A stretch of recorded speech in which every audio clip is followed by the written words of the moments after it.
Well, thank you very much, Kathleen. This is fun. So thank you for the invitation, both to Kathleen and to the leadership team. I've really enjoyed being here and visiting with many of you. I'm sure you would be a fabulous designer, but I'm going to be happy that doctor and researcher won out for all of us.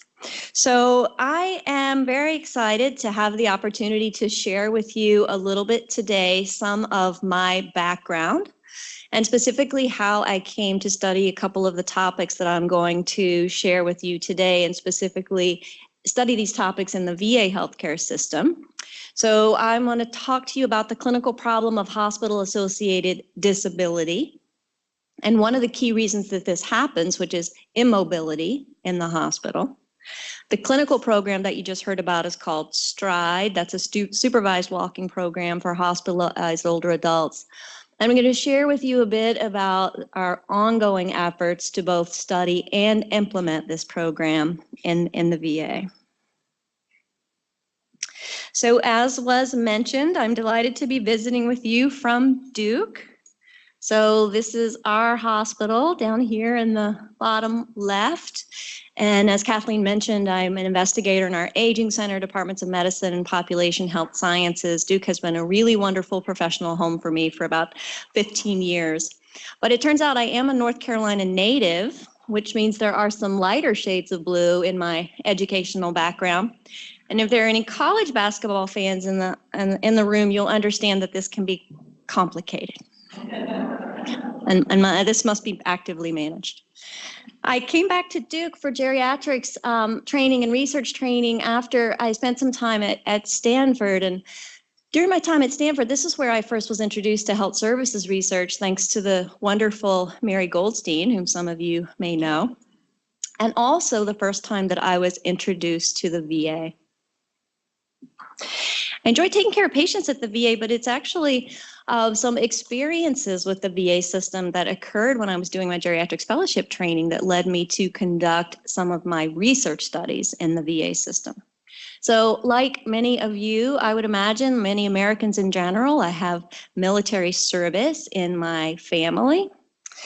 But again, it was the experiences that occurred more recently that sort of drove my interest in VA as a healthcare system.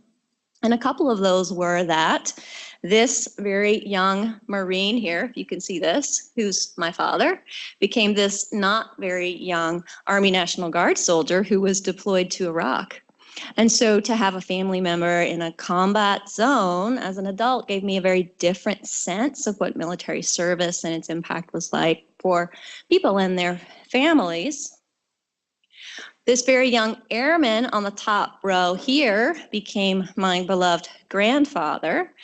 And as he got older, he developed multiple chronic conditions, which is very familiar to many of us in the room who work in geriatrics. But his care in the community got so hopelessly poorly coordinated that he turned to the VA for healthcare later in his life and had a very positive experience, which of course piqued my interest in why and how that was able to happen in a positive way. And this final one is really a bit of a wild card, but this is a satellite image of Hurricane Katrina, which of course our nation experienced in 2005. And in 2005, I was deployed by the Durham VA to the VA in Jackson, Mississippi, which is where veterans were being evacuated from Biloxi and New Orleans. And so I was practicing in the emergency room, doing intake on these veterans, and that was an enduring lesson in the power of an integrated health system, particularly one with a fully integrated and deployed electronic health record of how you can continue care under the most trying of circumstances. So these experiences left me convinced that VA, with its problems, was a system worth investing in and was also a laboratory for which I could really do some interesting experiments in the types of things that I was interested in. So in addition to Duke, I spent a lot of time at these two places. This is our VA in Durham. I always try to age VAs based on their kind of architecture, and I'm going to say we were pretty close to Indianapolis in terms of when our VA was built. And then over here on the right, this is where our COIN, our HSR&D Center of Innovation, is located. So a lot of the work that I'm going to talk to you about today, both clinical and research, happens in one of these two places. So Kathleen told you that much of my research is focused on transitions of care for older adults, both from the hospital and emergency department settings. And that's definitely true. Interestingly, perhaps, that is not what I have chosen to talk to you about today. Instead, I'm going to talk about an area of work that has been a direct extension from that work on transitions, but has come upstream. So instead of just looking at the period of time between leaving the hospital and arriving at the next destination of care, I became really interested in how functional ability during the hospitalization was factoring in and having a role in whether or not transitions were ultimately successful. So that's the work I'm going to talk to you about today. And I'm going to share with you a research journey that's very much ongoing. The reason I'm going to share it with you before I have all of the final results is because I think a lot of the learning is in the journey itself. And so what I'm sharing with you here are some of the key ideas that I want you to be listening for as I describe for you how this has unfolded, because these have been some of the key learnings for me so far in terms of what we as a group, a professional group of health services researchers, need to continually and iteratively grapple with if we are going to have an optimal impact of our research on really changing the clinical care of older adults. So this is the most important slide I'm going to show you. So if you need to leave early and get to clinic, it's okay. You can know that you've already seen the most important slide. And if you are able to stay till the end, you're going to get a chance to see it again so that we can come back and check whether or not some of these points are resonating with how they've unfolded for me in conducting this work and what they mean for us as a field. So here are the 3 points. One is grappling with the issue of matching the level of evidence to the need.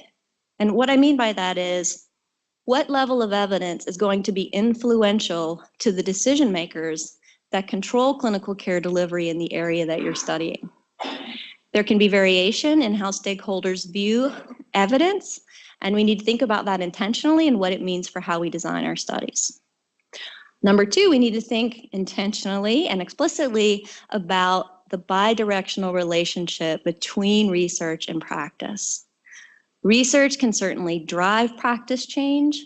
The converse is true. Practice can drive what we decide to study. And sometimes those relationships can change or reverse direction, even in the course of studying one particular topic. And we need to be attentive to where we are in that relationship structure in terms of how we're designing our research. And the number 3 is thinking about how all of our research can focus on not just what to do, but how to do it. So we are all hearing a lot more about this now in terms of being attentive to what our implementation strategies are when we are thinking about how clinical care can or should change. Okay, so you have those 3 concepts in your mind, and hopefully it will be clear to you when I get to points in this narrative of what brought those to the fore for me. So the clinical problem that I'm interested in, as I alluded to, is losing functional ability over the course of a hospitalization and the negative impact this can have on people and transitions. So this is a clinical observation that anybody who's taking care of patients in the hospital or soon after they've been in the hospital has certainly appreciated. And if one goes to the literature and tries to quantify this, you will find that fully 1/3 of people 70 or older leave the hospital with a major new disability that was not present before the illness or injury that brought them in. So it's nice to talk to a crowd who is very well versed in what activities of daily living are. For other audiences, I have to make the connection that having a new ADL deficit can often mean the difference between being able to live independently or not. So very important, obviously, to our patients. So how does this happen? Well, if you look at this, if you look at the lines here that end in green, This depicts the trajectory in terms of functional abilities for the 2/3 of patients who leave the hospital in the same functional shape in which they entered. So either there's no impact on their function across the trajectory, or they have lost some function and recovered it before they go home. The third who leave in worse functional shape than when they entered are depicted by the lines that end in red. Sometimes they have sustained a new functional insult based on whatever brought them into the hospital and failed to recover it. But I want you to pay particular attention to these two red lines, because these are the people who come into the hospital and get worse on our watch. So they decline while they are here. That's about 17% overall. And these are the patients that we were particularly interested in because we believe that changing something about the way we organize and deliver care in the hospital might be able to make a difference there. So why should we care about function when someone is in the hospital? Well, we know that people who develop hospital-associated disability are at higher risk for many of the outcomes that we work really hard to prevent, like falls and delirium and aspiration. These individuals stay in the hospital longer and are more likely to leave the hospital for post-acute care rather than going directly home. The risk extends after they leave in terms of higher risks of readmission and falls, long-term institutionalization, and death. And perhaps most concerning is that this is often not a temporary condition. So it's only about 1/3 to 1/2 that recover to their baseline level of function within a year. Looking specifically at the issue of post-acute care, it's about 20% at our hospital at Duke and about 20% nationally of people who go from the hospital to a post-acute care facility. These are generally costs that are borne by Medicare. This is to the tune of about $30 billion a year in just the post-acute facility costs. And this is definitely rising. And this is rising because more and more people are going to post-acute care facilities, not because they've had a clearly disabling event like a stroke or a hip fracture, but because they've become deconditioned in the hospital and can't go directly back home. So if we think about who are the people to whom this is happening, that would be important to think about in terms of designing a potential strategy to mitigate this. Certainly people who have lower functional reserve at baseline are at risk. And then again, as I mentioned, several issues related to the illness or injury itself are at play here. And the one that I really want to focus on is this issue of low mobility or inactivity during the hospital stay itself. So Cynthia Brown and a number of others have done some really nice studies, again, quantifying this effect and using accelerometer data in a couple of different hospital settings in individuals who could all walk at baseline before they came into the hospital.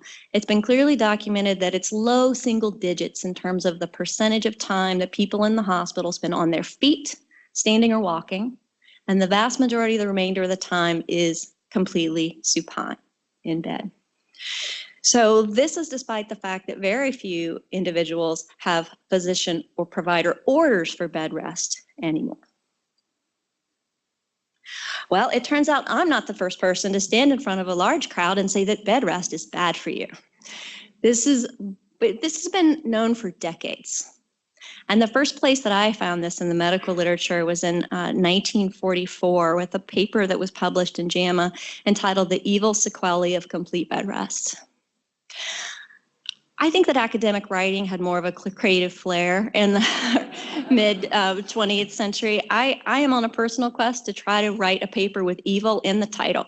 So if anybody has any suggestions for me, if you would please send them, I'm very interested in this. So in 1944, we were hearing that the physician must always consider complete bed rest as highly unphysiologic and definitely hazardous, to be ordered only for specific indications and discontinued as soon as possible. I would argue that the message that we ought not order bed rest has been received, but it is still the de facto condition in American hospitals. So you might sum up the clinical problem that we're interested in like this. We have a culture of immobility in our hospitals. This leads to many negative physical effects, including negative effects on the musculoskeletal system. And this is contributing to many of the adverse outcomes that have long-lasting negative impacts on our patients, like falls and requiring institutionalization. So what to do about it? The good news story here is that there have been a number of observational studies that have suggested that low-tech and simple interventions like walking can mitigate functional decline in hospitalized adults. And when we started this study, there had been at least one clinical trial that had demonstrated the same thing. So there was a 3-site study out of Washington University that showed that walking for a target duration of 20 minutes per day helped patients get out of the hospital sooner. But there weren't any system-wide solutions to getting people walking.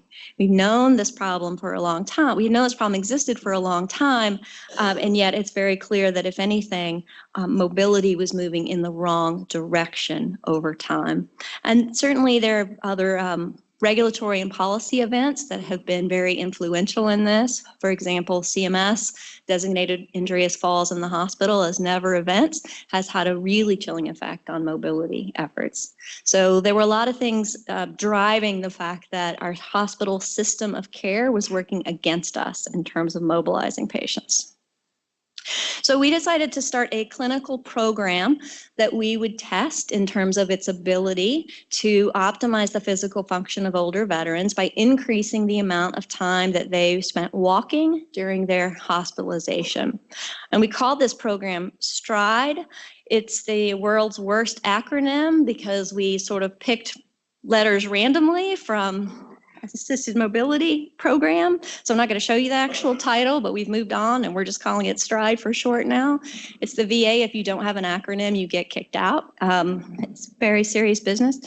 So STRIDE is the name of the clinical program, and there are 3 core elements of this program. So it is meant to be a proactive program that focuses on early enrollment of patients. So we're not waiting to see where on that trajectory patients will fall before we're enrolling the patients. And the key activity that we're talking about is supervised walking. So again, modeled in the clinical trial we showed you earlier, we're focusing on walking up to 20 minutes daily until discharge. It's a simple schematic of how our program works. We delivered the program originally to patients who were admitted for medical conditions. It's a provider referral model, so providers indicate patients they think will benefit from the program. If patients have true medical indications for bed rest, can't follow commands, or work safely with only a standby assist, they're not eligible. Those who are get a one-time assessment by a physical therapist. Think 20-minute gait and balance and equipment check versus a full evaluation and treat kind of session. And then patients who are appropriate come into the program, and that means they have a mobility assistant who comes around and takes responsibility for getting them up and walking at least once, hopefully twice a day, for the duration of their hospitalization as long as their clinical condition remains appropriate. So this is just a little bit more about the individual roles of the staff. So obviously nurses are very important to hospital care in general and mobility in the hospital. Here we had a separate role for a rehab assistant that was actually doing the walking, but this person worked really closely with nursing to make sure that the timing of the walks were conducive to whatever else the patient had going on during the course of their hospital stay. These people were trained on identifying activity goals with patients and providing motivation and encouragement for the patients to get up and participate in the walks. So we funded this clinical program by a grant from VA, from the National VA Geriatrics Program. And after about 5 months of the program, because this is the timeline our health system partners work on, you've been doing this for 5 months, tell us what you found. They asked for an evaluation of what was happening with our program. And so this is what we did. We compared the STRIDE participants, those who had been in our walking program right here, with a usual care comparison group. This was a contemporaneous group of patients who had been referred to the program and found to be eligible, but did not receive the service because we didn't have the staffing fully up to speed, so we didn't have capacity to enroll them. So you could think about this as a waitlist comparison group, so non-randomized waitlist comparison group. So the 2 groups were generally similar. The patients were about 74, 75 years of age. Most of them were male, as we were conducting this in the VA system. They were in the hospital for things like heart failure, kidney failure, urinary tract infection. We did compare them in terms of a risk score, which is called the calculated probability of readmission risk score. And this incorporates things like their medication data, their lab data, and their comorbidities. And they were fairly similar on this basis as well. In the picture's worth 1,000 words kind of frame, these are some of the people who participated in the program with us. And what these pictures are intended to do to supplement our sort of table one that I showed you there is that these are individuals who live very close to the threshold for functional independence at home. So 1, 2, 5, 10 days of bed rest, when you're losing your muscle mass in your quads and your strength at a rate of about 1 to 2% per day, can very definitely cause a dip below that threshold of functional independence. And these are the patients that we're really trying to impact with this program. It also, I think, gives you an idea of why you can't just tell these patients that they could get out and walk and expect that they would do it on their own. That's been studied actually quite extensively, and it does not work. There are so many barriers to ambulation in the hospital, physical barriers. There are cluttered hallways. There's a lot of chaos in the hospital environment. People need equipment. Sometimes they don't have that equipment from home. There are all sorts of tethers like urinary catheters. My favorite, which is the wireless telemetry box, which I've had countless patients over the years tell me is why they can't get up and walk because of their wireless telemetry box. In fairness, it's an intimidating environment. And so it's not easy for patients to get up and do this on their own, which is why we have this facilitated model. So when we compare these two groups, this is what we found. No implications to the shade of blue that I chose for this slide, but this blue bar were the usual care patients and the light blue bar were the STRIDE participants. And so with a very modest sample size, you can see qualitatively there's a difference of about a day in terms of length of stay with a non-significant p-value. This is the bigger effect that we saw. It was about 92% of the STRIDE participants who went directly home from the hospital versus about 74% in the usual care comparison group. The remainder of those patients went to subacute or skilled facility rehab. We looked at falls, emergency department visits, readmissions, death. We looked at these as safety outcomes because, of course, the last thing that we wanted to do would be to push any of this utilization in the wrong direction. And we didn't see really any difference there. We've got a lot of feedback from patients that getting up and walking and maybe particularly impactfully interacting with the assistant who was tasked with getting them up and walking was meaningful for them, and they felt better after they had had a chance to get up and out of bed. And when we talk to patients directly about where they find value in the program, this is often the kind of thing that we would hear. In that they embrace the program because it gives them a way to feel engaged in working toward getting out of the hospital as soon as possible and getting back home. So we heard this time and again, the goal is to get back home. I think this program can help me. Of course, we're interested in reducing length of stay and reducing institutional post-acute care from a utilization standpoint, but what we really heard was that there was a patient-centeredness to this as well. So again, after this very brief experience with the program, we were also asked to put together a financial summary. With the data that I showed you, it's not really possible, but I guess it's always possible to do back of the envelope calculations. So I can tell you with certainty how much we paid the clinical staff that we hired to run the program. So that figure you can consider with a lot of certainty. But then in thinking through what kind of costs might be avoided with a program like this, you're in much softer territory, so you could go back to the clinical trial that showed a difference in length of stay of 1 full day and do some estimations there. If a program like this created that sort of impact, it would almost certainly be cost saving. That's if there were about 500 patients per year that could be served in a program like this. With our 2 positions at the Durham VA now, we see well over 700 every year. And if you thought about what it might do in terms of reducing cost for post-acute care, then certainly these figures would be different as well.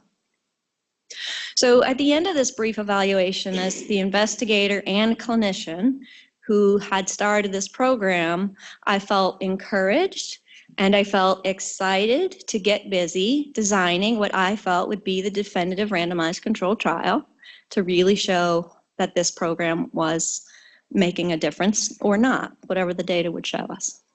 When I presented the data to hospital leadership, I got my very first clear lesson in level of evidence and how perspective on level of evidence could differ. So here's, I think, how an investigator could very appropriately view the evidence that I just showed you. Well, there was a 10% possibility that you could observe a difference in length of stay of that magnitude due to chance alone. There are almost certainly unobserved differences in the two groups as a non-randomized comparison group design was used and additional research is needed. When I presented to the hospital leadership, I heard a really different response.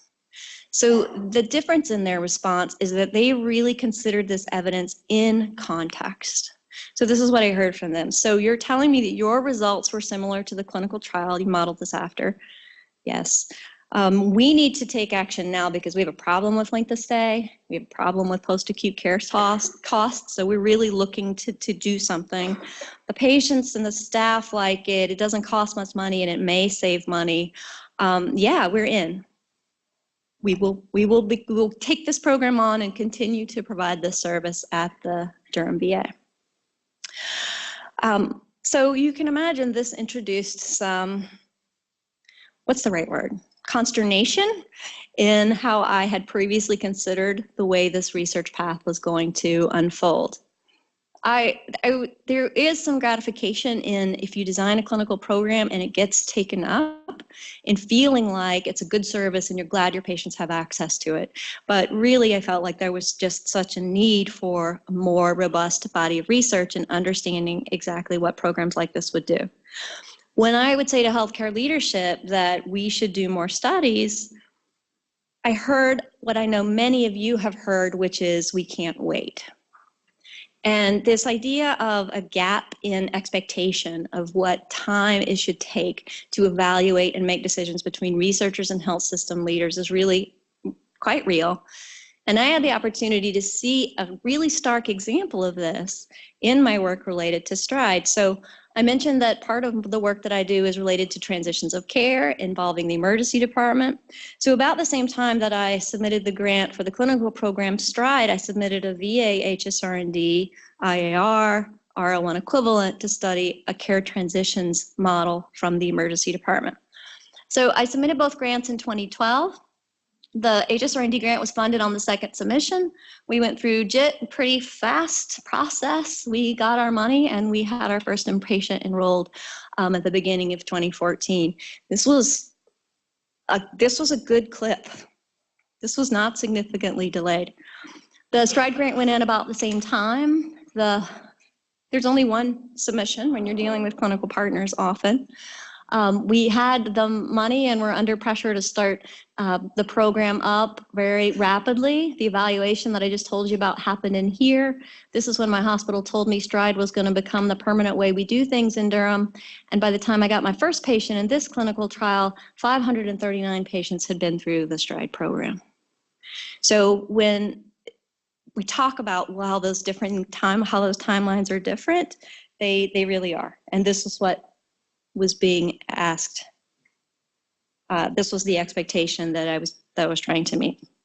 So this is the clear first decision mode for me, is what to do next. This idea that a randomized controlled trial may be conducted in my home VA medical center was not looking probable, given that usual care had now changed in this hospital.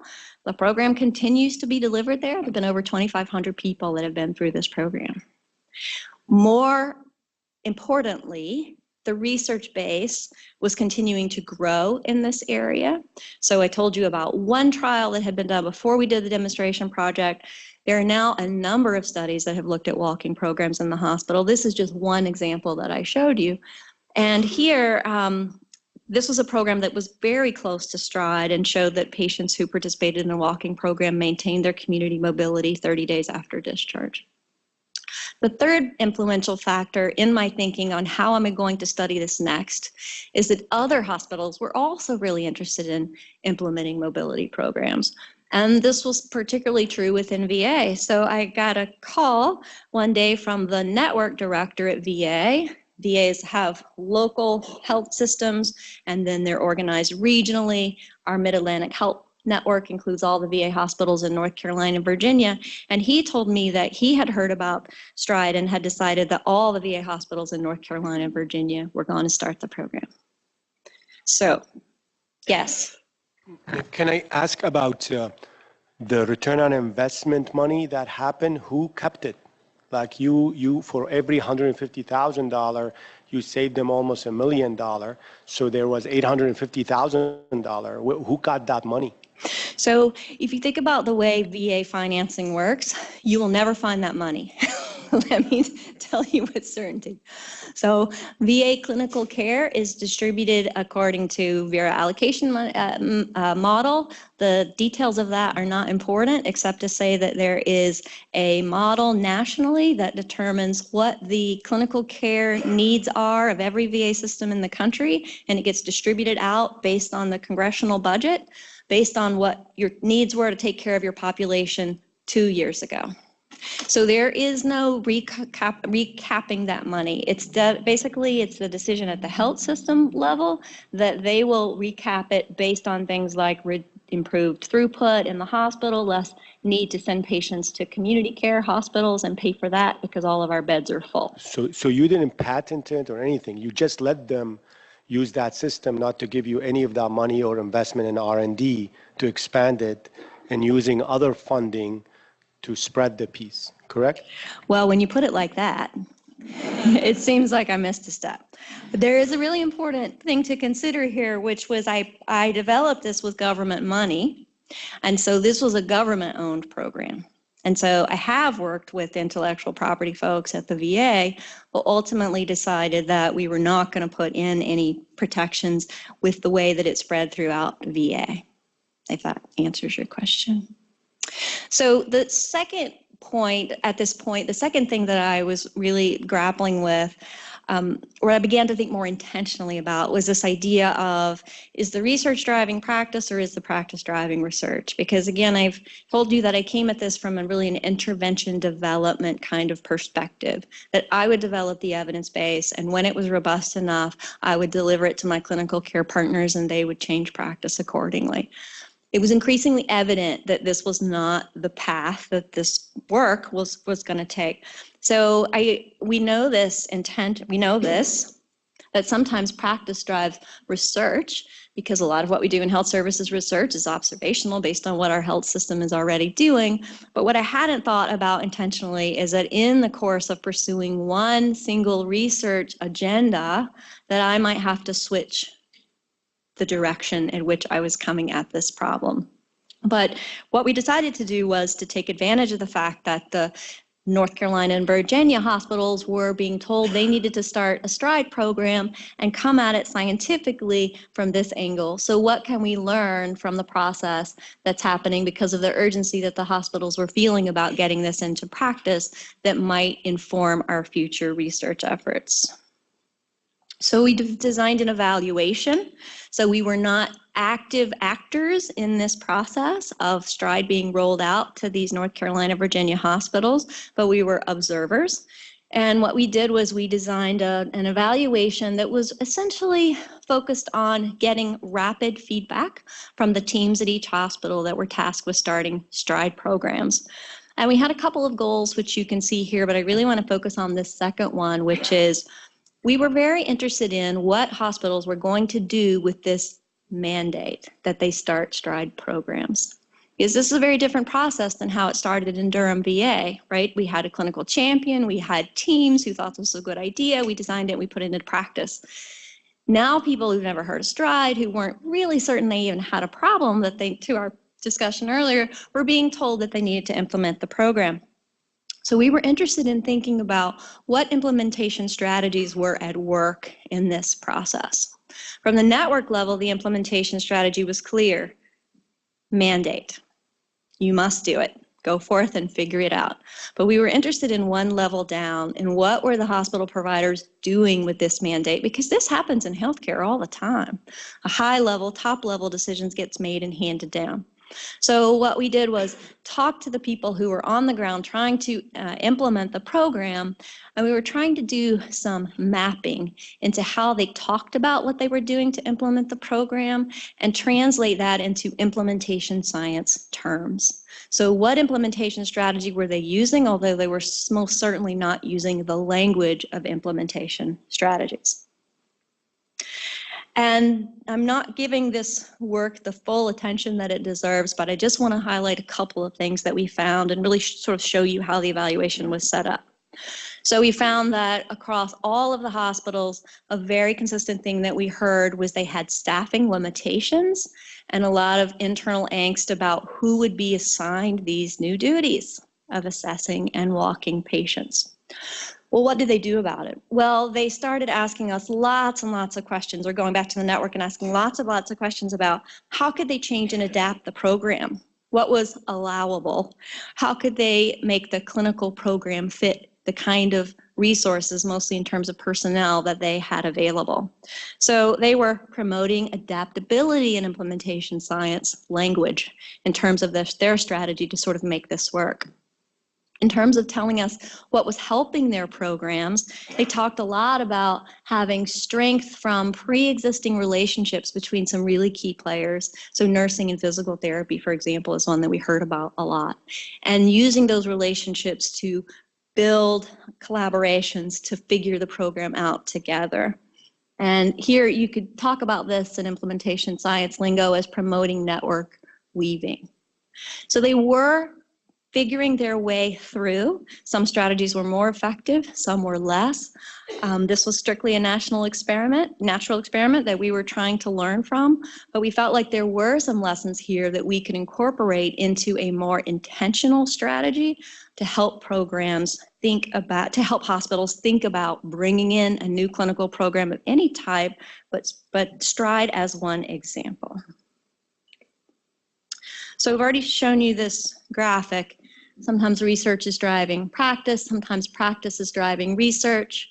I started out thinking I was here. I ended up coming back to the center for the next project. And for the final project that I want to describe for you, we've landed right in the middle in this gray area, which is co-designing a research study with our clinical partners and searching for that elusive win-win, where I could get the research data that I was really interested in terms of understanding the program more fully, and they could continue to support spread and implementation of the program, which was really their primary goal. So this is what that project looks like. So it's an HSR&D funded project. It's a program project grant that I'm sure some of you are familiar with because PRISM Query is here, of course. Program project grant in VA terms is like a PO1 from NIH. So it consists of 3 distinct projects that are organized around a common clinical theme, and it won't surprise you to hear that ours is optimizing function and independence, since I think I've said the word function about 42 times already this morning, now this afternoon. And so to organize this work, we used the ICF model of disability, which is a biopsychosocial model that conceptualizes a person's functional ability as multidimensional and a function of these interacting factors. So the idea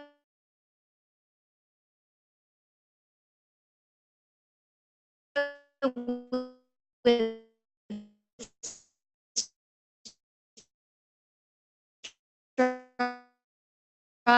as we conceptualize hospitalization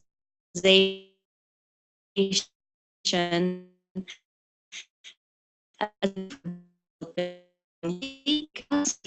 osteoarthritis in particular. And finally, we looked at how we could support her and really here working particularly around skill recruiting for hospitals for the caregiver skills training program. So definitely talk to me afterwards if there's any interest there. What's that? VA is for the caregiver training program for this particular study. So here's how we designed the study to try to get at the evidence that we were all interested in. So we designed this as a stepped wedge cluster randomized controlled trial. We've enrolled 8 sites, and of course with a stepped wedge, the idea was that every participating site would ultimately launch the program. So every participating site contributes observations to both the control condition and the experimental condition, but they launch the program at the time they are randomized to do so according to the stepped wedge design.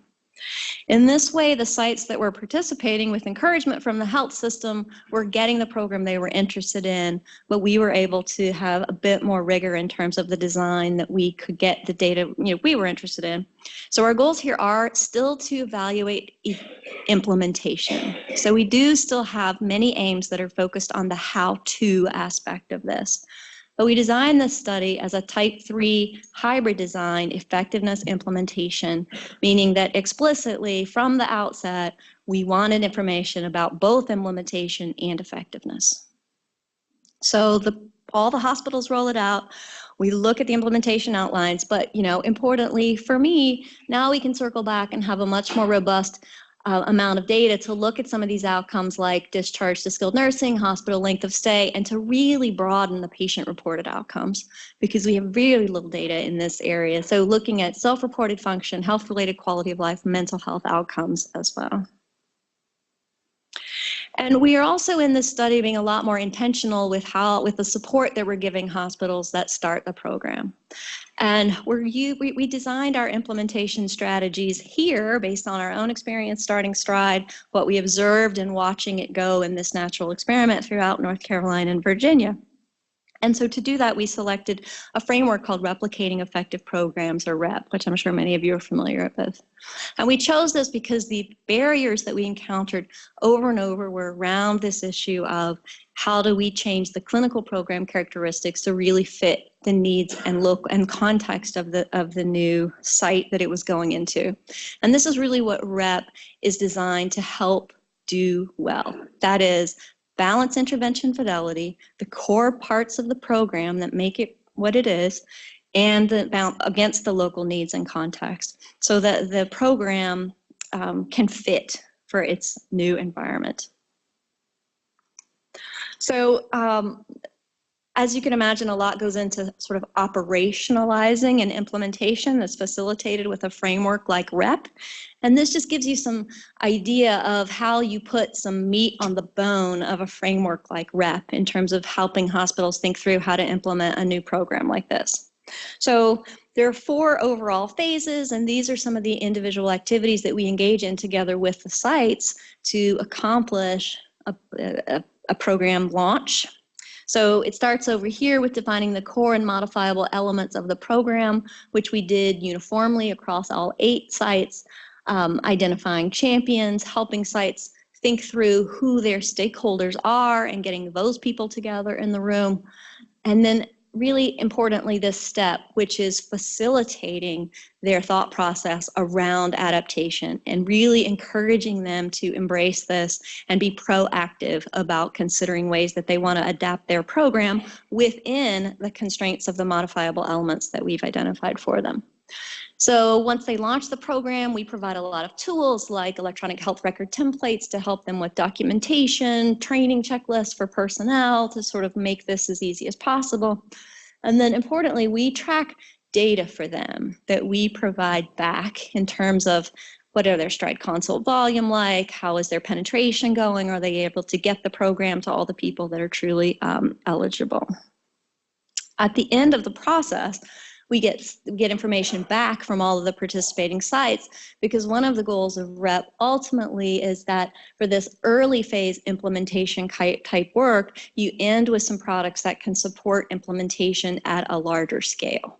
So developing a clinical program guide, for example, is one of the explicit goals of this process at the end of all 8 implementing the program. And this just gives you some concrete examples of what I mean when I talk about how to adapt the program. So this is some of what our first 5 sites have done. So we tell sites that thinking about how their patients are identified for the program is very much one of the on the ways that they should work towards adapting the model to work for them. And we see a little bit of variation here. We see many who've stuck with a medical provider model, but others who've used therapists or nurses to identify their patients. And then a lot of different models around whose job it is to do the walk-in. So we've seen recreation assistants, we've seen PT assistants, nurse techs. Our next site that's coming online has trained volunteers to do this role. So this is where we see a lot of the adaptation going. I think REP has some advantages that we've observed so far, largely around the areas that I've already talked about. But there are some missing pieces as well. REP really helps new sites think about how to change the clinical program characteristics to fit what they need, but it doesn't really help them think through what their organizational context is like, and that obviously is a critical element to how well program implementation goes. So one of the things I'm excited about in this study is that we're testing a novel implementation strategy called Connect.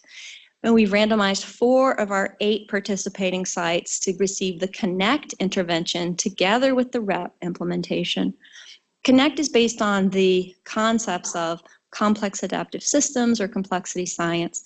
So what we do is we go in and we train teams consisting of everybody in a hospital ward who participates in a person's care, nurse aides, nurses, doctors, therapists of all types, and we train them on communication techniques, and strategies that they can use to enhance the information flow between all of those individuals, how they can purposefully increase cognitive diversity on their teams to enhance their problem solving, with the idea being that this will prime the environment for a more successful implementation and ultimate launch of the program.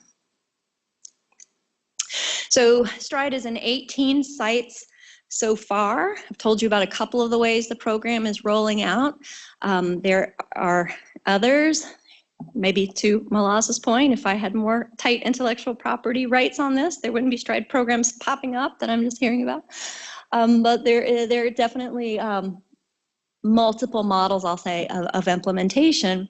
So from my perspective, my commitment is to keep my eye on how I can learn as much from this process as it proceeds. Which brings me back to the final closing slide here about the key things that keep coming up for me as I work through this, which is thinking about this idea of level of need and what's going to influence decision makers. And I'll add thinking about it in a less judgmental way, because the needs of researchers are truly different than the needs of healthcare leaders.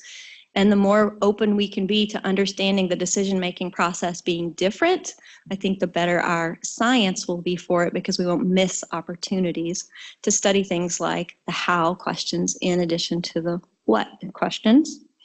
With the bidirectionality of the relationship between research and practice, my big takeaway here was just how iterative this is, and how you can be studying the same phenomenon and find yourself at different places on that relationship to different times. But that's something we can exploit, again, to advance the science instead of considering it a negative. And then finally, the idea of really continuing to focus on how to.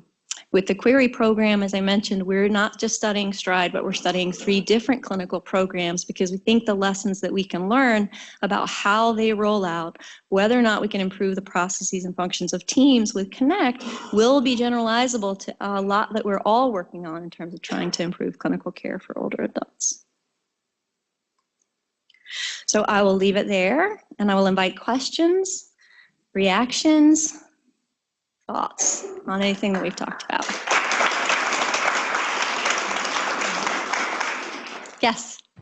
Simply amazing. You know, this is really cool. I don't feel stranger that much. It's awesome, really experience. If you can go back just to the second, the slide before this. Yeah, this one. This is so beautiful. There's 3 steps. I was wondering if you zoom in of how you're going to accomplish, what is the right organizational structure to accomplish these 3 steps? Like, do we need to have like Trojan horses embedded in the system? How, and some of the people, you know, to come over and match the need Some of our colleagues say always we as a researcher, we have a hammer and we look for a nail to do it. And what you're saying, start first, find out where are the nails that they need to be doing. And the second step for me, it's been really, really hard since 2011, is creating time space for that bi-directional relationship. And we even used to call it the valley of death, because in where the Center for Innovation Implementation Science used to be in the School of Medicine, and the healthcare system leadership used to be on the other side, and they're separated by the canal. And that literally take less than 2 minutes to move from one place to another. No one was taking that 2-minute stuff. So I struggle a lot in how to actually operationalize the first 2 steps. Well, I appreciate you bringing it up. I think your points are right on track. I might try to get Valley of Death into a research paper title now. That's another good one. Very clear what you're talking about. I think that these steps are still presented, and I wouldn't view them as steps, but main sort of ideas are presented to you still very much through the lens of a researcher. That is the lens through which I am reflecting this to you, because that is the lens of who I am. It's the lens of who I am who's trying to move a little bit across the spectrum from more discovery-oriented health services research, which is fantastic and we really need, but to develop my flexibility as a researcher to understand when I need to study closer to the implementation side of the spectrum. In terms of realizing the true impact that we're all after, of course, we have to next go to where you're talking about, which is not just adjusting how we view and design our research as researchers, but then in developing those partnerships and helping facilitate those organizational structures that can speed these kinds of programs into practice. So I don't think that's really reflected here, but I acknowledge that it's a huge body of work that we need to tackle. Yes, sir. So really a great talk, Peter Emby, president of the Institute. It's so timely too, because as Malaz alluding to, we have a number of activities that continue to go on with our various health system partners. A lot of the way we talk about and couch this kind of a model is in the concept of the learning health system. And I just wonder, as you're doing this not only at the Durham VA, but then with your colleagues at Duke more generally, have you had discussions about where they're headed with regard to learning health system implementation and this increasingly blurry line between research and practice? How do you see that working not only at the VA, but informing the work that happens outside the VA at Duke? Yes, and thanks for that great question. If everyone promises not to immediately jump on Twitter and report that I'm about to say this, what I will say that is at Duke, we've been a little bit behind in this area, but we're making strides. And one way that we've done that is by standing up an academic department of population health sciences. This has only been online for about 18 months, but having a common professional home for our researchers who do health system science has already made a huge difference, because before we had a very distributed model in terms of where those researchers fit within the academic side of the house. So already we have a more concentrated presence and a more concentrated voice and platform with which to engage with our health system. So I won't say that we have that figured out, but we've started having the conversations. So it's one of the things I'm very happy to hear about and learn from your all experience as well, because we're definitely working and moving in that direction. Yes.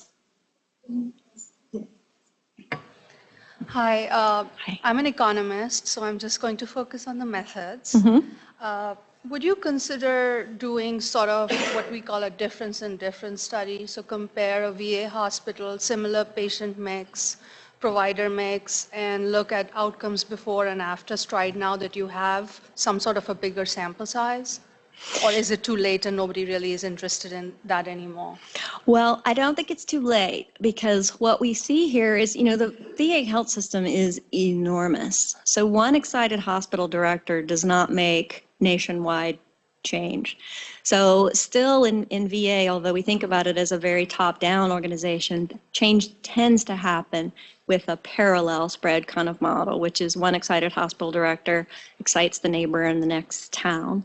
So we're happy that we've got 18 sites, but there are 150 hospitals in the VA system, so it's far from sort of sweeping the nation, and we do have the ability to think about that in the future.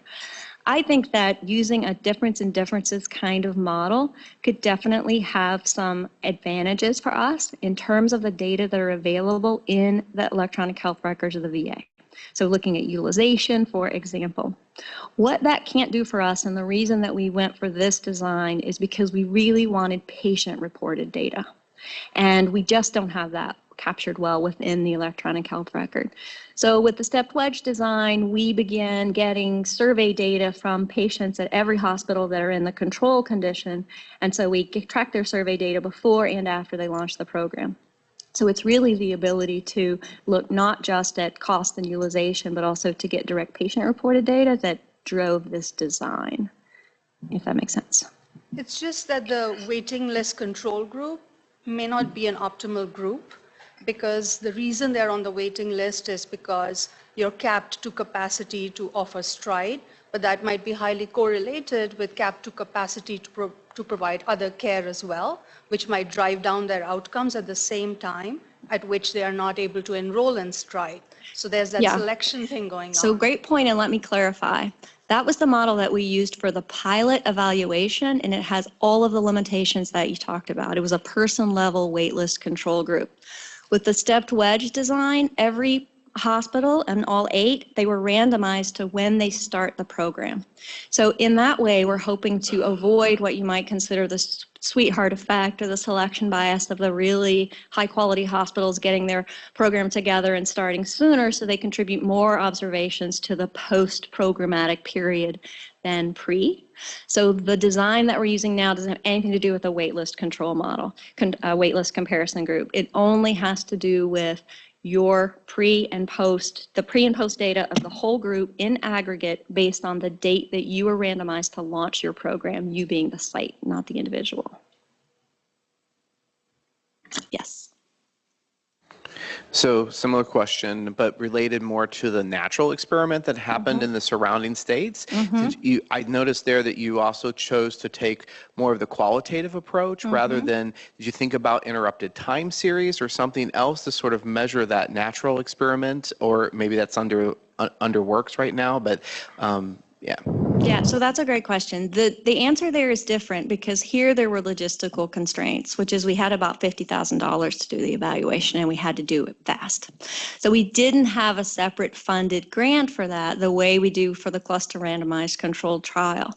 But I think that I appreciate both of these points because it's making me think that for our next funded study, as the program rolls out, there could definitely be a role for a more rigorously designed observational evaluation of what's happening even outside of the cluster randomized trial. So Mike, if you could let HSR&D know that that's my next IR that's coming and send it to a favorable study section, that would be helpful. Okay.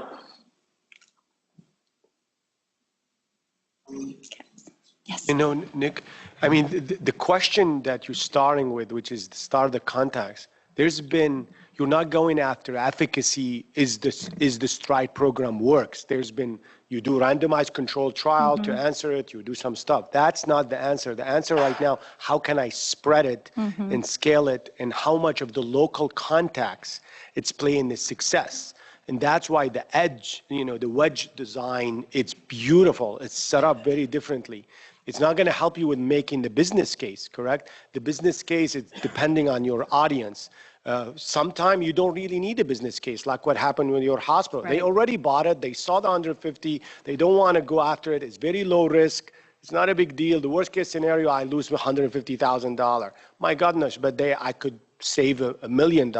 So the people we make these kind of decision, their risk acceptance is very local driven. And I learned from my early onset, there's really no p-value in the boardroom. All right, so that doesn't exist. It's very different depending on your where you are. So economic analysis and stuff. This is our setup on a very high level policy where you are very worried about millions and millions of dollars picked up on a signal that is not a signal. But when you are on a local level and they have very restricted money, their risk tolerance is very different. They are all set up on the worst case scenario. They might end up going and buying insurance to coverage their risk. They don't go for improving precision.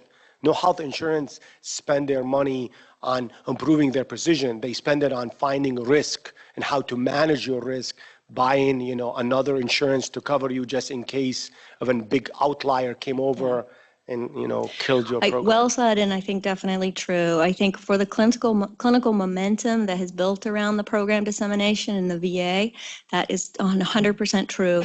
I think our goals with continuing to gather that effectiveness evidence and build that evidence base is really thinking even beyond spread in VA, because as you said, different health systems have different factors that are influencing their decision, and so a more detailed understanding of what return on investment would be in a different health system and what the patient level outcomes might be, I think are important, because we can perfectly well imagine running into other decision makers for which those are more influential than the ones we've encountered so far. So, well, your talk definitely resonated with all of us here. Thank you so much again. Thank you again for the opportunity.